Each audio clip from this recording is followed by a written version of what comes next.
नमस्कार दोस्तों, स्वागत है आपका हमारे YouTube चैनल पर, जहां हम आपके लिए लाते हैं ताज़ा और महत्वपूर्ण खबरों का सारांश, वो भी आसान हिंदी में। चलिए शुरू करते हैं आज की मुख्य खबरें। तो खबर ये है कि जेफरी एप्स्टीन की एक तथाकथित बर्थडे बुक सामने आई है। ये किताब 2003 में उनकी 50वीं सालगिरह पर उन्हें दी गई थी। अमेरिकी कांग्रेस की एक पैनल ने इस किताब को जारी किया है, जिसमें कई लोगों के संदेश और तस्वीरें हैं। इस किताब के साथ ही एप्स्टीन की वसीयत और उनकी पर्सनल एड्रेस बुक भी जारी की गई है। इस एड्रेस बुक में शाही परिवार के लोगों, दुनिया भर के नेताओं, सेलिब्रिटीज और मॉडल्स के कॉन्टैक्ट्स हैं। कथित बर्थडे बुक में एक लेटर है जिस पर अमेरिकी राष्ट्रपति डोनाल्ड ट्रंप के हस्ताक्षर जैसे दिखते हैं। हालांकि ट्रंप ने ये नोट लिखने से इनकार किया है।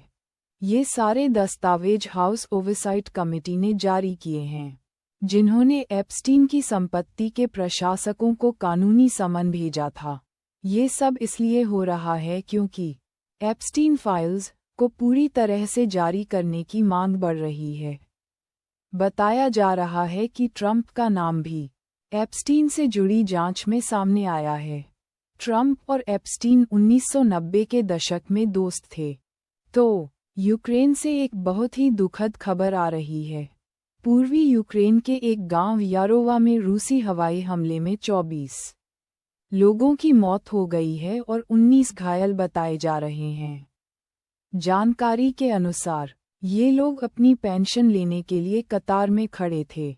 बताया जा रहा है कि ये हमला उस वक्त हुआ जब पेंशन बांटी जा रही थी।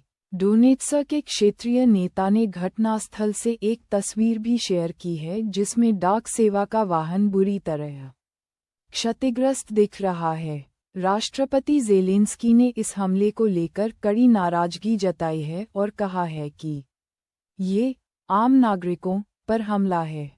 गौरतलब है कि यारोवा स्लोवियांस्क के उत्तर में स्थित है, जो इस इलाके का एक बड़ा शहर है और रूसी सेना धीरे धीरे पूर्व की ओर बढ़ रही है। इसलिए ये जगह फ्रंट लाइन से कुछ ही किलोमीटर की दूरी पर है। अधिकारियों ने लोगों से सुरक्षित जगहों पर जाने की अपील की है।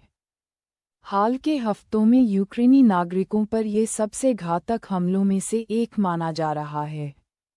यूक्रेनी अधिकारियों का कहना है कि रूस ने इस गांव पर एक निर्देशित एयर बम गिराया था। घटनास्थल से आई तस्वीरें काफी विचलित करने वाली हैं। अभी तक रूस की तरफ से इस हमले पर कोई प्रतिक्रिया नहीं आई है। गाजा से बड़ी खबर आ रही है।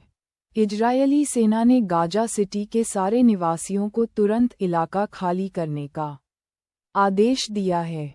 बताया जा रहा है कि इजरायल एक बड़ा जमीनी हमला करने वाला है, जिसके पहले गाजा सिटी में रहने वाले लगभग 10 लाख फिलिस्तीनियों को दक्षिण की ओर जाने के लिए कहा गया है। इजरायली सेना का कहना है कि इलाके में बने रहना बेहद खतरनाक है। इजरायल के प्रधानमंत्री नेतन्याहू ने कहा है कि गाजा सिटी में जो हवाई हमले हुए हैं, वो तो अभी शुरुआत है। उनका मकसद हमास के आखिरी गढ़ को जीतना है। हमास ने नेतन्याहू के इस बयान को जबरन लोगों को हटाने का अपराध बताया है। इजरायल की इस योजना की अंतर्राष्ट्रीय स्तर पर भी आलोचना हो रही है। संयुक्त राष्ट्र ने चेतावनी दी है कि पहले से ही भूखमरी से जूझ रहे गाजा में अगर हमले और तेज हुए तो हालात और भी खराब हो जाएंगे। इजरायली सेना ने पर्चे गिराकर और सोशल मीडिया पर संदेश जारी कर गाजा सिटी के निवासियों से कहा है कि वो अपनी सुरक्षा के लिए तुरंत इलाका खाली कर दें, क्योंकि सेना हमास को हराने के लिए पूरी ताकत से कार्रवाई करेगी। इजरायल की सुरक्षा कैबिनेट ने गाजा पर कब्जा करने की योजना को मंजूरी दे दी है। सेना को हमास को हराने और उनके कब्जे में मौजूद बंधकों को छुड़ाने का आदेश दिया गया है। लीजिए पेश है खबर का सारांश। व्हाइट हाउस ने पूर्व राष्ट्रपति डोनाल्ड ट्रंप के जेफरी एप्स्टीन को कथित जन्मदिन संदेश को फर्जी बताया है। दरअसल, अमेरिकी सांसदों ने एक पत्र जारी किया था, जिसमें एक महिला के शरीर का चित्र था। ये चित्र 2003 में एप्स्टीन को दिए गए एक जन्मदिन पुस्तिका का हिस्सा था। व्हाइट हाउस का कहना है कि ट्रंप ने न तो ये चित्र बनाया है और न ही इस पर हस्ताक्षर किए हैं। ये पुस्तिका अमेरिकी हाउस कमेटी द्वारा जारी किए गए दस्तावेजों के भंडार का हिस्सा है, जिसमें एप्स्टीन की वसीयत और उसकी निजी एड्रेस बुक भी शामिल है। इस एड्रेस बुक में दुनिया भर के शाही परिवारों, मशहूर हस्तियों, मॉडलों और राजनेताओं के नाम हैं। इस जन्मदिन पुस्तिका में ब्रिटेन के अमेरिकी राजदूत लॉर्ड पीटर मेंडेलसन का भी एक संदेश है, जिसमें उन्होंने एप्स्टीन को अपना सबसे अच्छा दोस्त बताया है।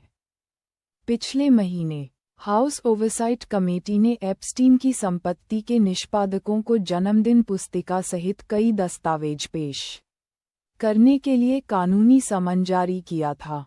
ये सब ऐसे समय पर हो रहा है जब ट्रंप पर एप्स्टीन की जांचों के बारे में अधिक पारदर्शिता लाने का दबाव बढ़ रहा है। ट्रंप ने 2024 के चुनाव के दौरान कहा था कि वो अधिक जानकारी सार्वजनिक करने के लिए तैयार हैं, लेकिन सत्ता में आने के बाद उन्होंने अपना रुख बदल दिया और कहा कि मामला बंद हो गया है। एप्स्टीन के पीड़ितों ने भी पिछले हफ्ते अपने साथ हुए दुर्व्यवहार का वर्णन करके और तथाकथित एप्स्टीन फाइलों को जारी करने की मांग करके दबाव बढ़ाया है। लीजिए, ये रहा आपका न्यूज़ बुलेटिन। थाईलैंड से बड़ी खबर है। वहां की सुप्रीम कोर्ट ने पूर्व प्रधानमंत्री थकसिन शिनावात्रा को 1 साल जेल में बिताने का आदेश दिया है। ये फैसला उनके पुराने भ्रष्टाचार के एक मामले से जुड़ा है। पहले उन्हें भ्रष्टाचार के आरोप में जेल हुई थी, लेकिन वो मुश्किल से 1 दिन भी जेल में रहे थे क्योंकि उन्हें अस्पताल में शिफ्ट कर दिया गया था। सुप्रीम कोर्ट ने अब कहा है कि अस्पताल में शिफ्ट करना गैरकानूनी था। 76 साल के थकसिन और उनका परिवार थाई राजनीति में काफी प्रभावशाली रहे हैं। 2001 में वो पहली बार प्रधानमंत्री बने थे। उनकी बेटी भी पहले नेता थीं, लेकिन एक फ़ोन कॉल लीक होने के बाद उन्हें पद से हटा दिया गया था।